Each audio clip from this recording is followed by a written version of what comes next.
Welcome to Wrestling Talk, your home for everything wrestling. I'm your host, Classic Chris, and on today's episode, I'm going to give you my top 10 WCW Cruiserweight Champions. Now, WWE has recognized the WCW Light Heavyweight Championship as a part of the WCW Cruiserweight Championship history. When WCW was a company, they considered them separate titles, Light Heavyweight from the Cruiserweight Championship. On today's episode of Wrestling Talk, I'm going to give you my top 10 WCW Cruiserweight Champions. Now, this is just WCW Cruiserweight Champions, so it has no affiliation with the WWE or the WWF Cruiserweight Champions.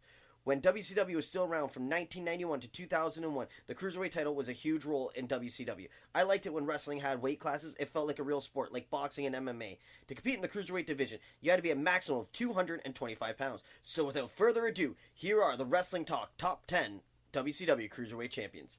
Number 10, we got Six. In WWF, he was the 1-2-3 Kid. WWE, he was X-Pac. In the WCW, he was Six. When Six came into WCW, the Cruiserweight division was the perfect place for him. The WWF at that time was home of the big guys, and tough for wrestlers 225 and under to make their mark, let alone win a singles title. Six was a member of the NWO and had awesome matches with Eddie Guerrero, Dean Malenko, just to name two. He became Cruiserweight Champion at Super Brawl 7 and held it for 125 days. At number 10, we got Six. Number 9, we got Brian Pillman. At that time, he was Flying Brian Pillman, the first ever WCW Light Heavyweight Champion. He won it at Halloween Havoc 1991 and held it for 59 days. Pillman would become a two-time champion at Super Brawl 2, and that reign lasted 112 days. I always enjoyed watching Pillman from Stampede Wrestling until his days in the WWE. He definitely deserves a Hall of Fame nod. You didn't know Brian Pillman from WCW. You took notice of him when he was in the WWF with his feud with Stone Cold Steve Austin. Brian Pillman, number 9.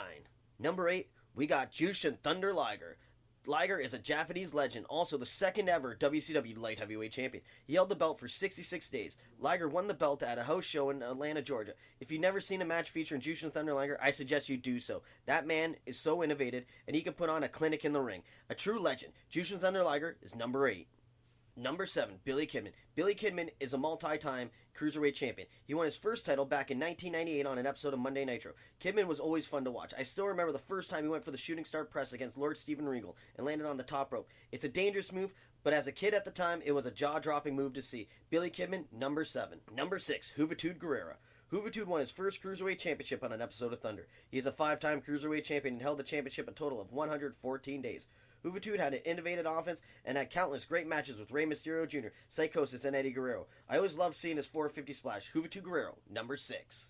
Number 5, Eddie Guerrero. Eddie Guerrero is a multi-time Cruiserweight champion. He won his first championship at Fall Brawl 1997. Few men could carry a belt like Eddie Guerrero. He always had a swagger to him and could tell his story in the ring.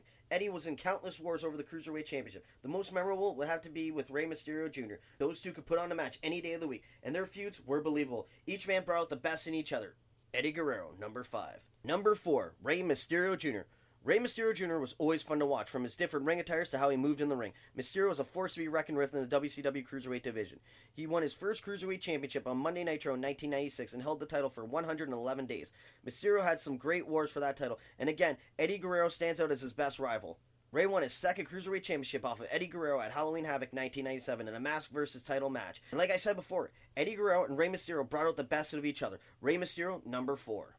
Number 3, Chris Jericho. Now, Chris Jericho's runs always stood out to me. None more than his one heel run when he was beating all challengers and taking something from them. He defeated Rey Mysterio, injured his leg in the match. So what did Chris Jericho do? He carried around a mannequin's leg with a knee brace on it. He defeated Prince Iaukea. What did Jericho do? He took his skirt. Hugo Guerrera put his mask on the line against Chris Jericho. What did Jericho do? Defeated him, carried that mask around on a chain. Now, Dean Malenko, Chris Jericho beat him so many times, he took his pride away from him. So Jericho carried around a huge picture with Dean Malenko on it. Chris Jericho is awesome with that heel run. Jericho is a 4-time Cruiserweight champion and had that total of 231 days. Chris Jericho won his first Cruiserweight championship at a house show that was broadcast over the internet as Saturday Nitro in 1997 in Inglewood, California. Jericho, number 3. Number 2, Dean Malenko. You cannot talk about the WCW Cruiserweight division without bringing up the shooter, Dean Malenko. The man of 1,000 holds was hands down my favorite Cruiserweight to watch. He did so many innovative and powerful moves. Dean Malenko won his first Cruiserweight Championship May 2nd, 1996 on Worldwide. The episode aired on May 18th, 1996. Dean Malenko had many great feuds over that championship, but nothing stood out more than his feud with Chris Jericho. Chris Jericho set Dean Malenko in a huge losing streak to the point that Mean Gene Okerlund called Dean Malenko a bona fide loser. Dean Malenko was the man of 1,000 holds. Chris Jericho was the man of 1,004 holds. He even named off every single move on Monday Nitro. Malenko would finally beat Jericho after entering a battle royal under a mask and winning it, then defeated Chris Jericho for the title. Malenko would have to vacate the title in Buffalo on Thunder for not earning the title shot as himself. If he wasn't making you tap by the Texas Clover, he pinned you with one of his high-impact moves. Dean Malenko, number 2.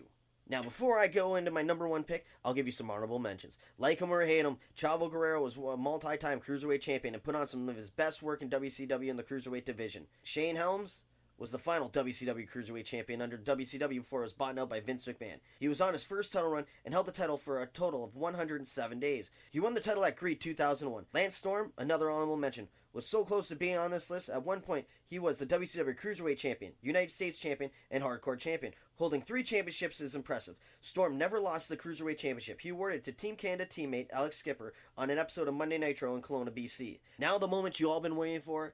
Get that drum roll ready, because I'm going to give you my top pick. Number 1, Ultimo Dragon. Ultimo Dragon at one point was the acting and defending championship of 10 championships at once and is still a record to this day. Dragon won his first Cruiserweight championship at Starrcade 1996. Ultimo Dragon put up the J Crown championship against the WCW Cruiserweight championship versus Dean Malenko.